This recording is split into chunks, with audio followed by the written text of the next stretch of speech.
Corona جیسی وبا جو ہے یہ مین میڈ ہے، اللہ کی طرف سے عذاب ہے، آزمائش ہے، یہ کیا سینیریو ہے؟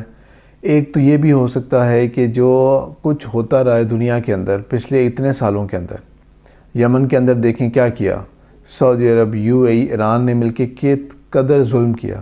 کشمیر کے اوپر کیا ہوتا رہا اتنے مہینوں کے اندر، جو لاک ڈاؤن کے اندر وہ تھے، جو فلسطین کے اندر ہوتا آیا اور ہوتا رہا اتنے عرصے سے، جو کچھ شام کے اندر ہوتا رہا، اور اس کے اوپر پوری دنیا جو ہے وہ صرف ایک خاموش ایک آڈینس کی طرح بیٹھی رہی ہے، جو کچھ چائنا کے اندر ہوتا رہا مسلمز کے ساتھ ایتھنک کلینزنگ کے نام کے اوپر، اور جس حد تک وہ جاتے رہے ہیں، جس طرح کی ویڈیوز آتی رہی ہیں کہ زبردستی جو ہے وہ لڑکیوں کی شادی، مسلمان لڑکیوں کی شادی ایتھیسٹ یا کرسچن یا دوسرے مذاہب کے جو لڑکے ہیں ان کے ساتھ کر دی گئی ہے، یا جس طرح زبردستی جو ہے وہ شراب پلائی جا رہی ہے، امام مسجد کو زبردستی کہا جا رہا ہے کہ نہیں اب ہم میوزک پلے کریں گے، you have to dance on the music, اور اگر آپ نہیں کریں گے تو پھر یہی ہوگا۔ لیکن اس قدر حد تک وہ گئے، اور ہماری طرف سے کیا تھا، پاکستان نے کیا کیا، باقی مسلم امت نے کیا کیا، اس طرح کے جو بھی ظلم ہوتے آ رہے تھے،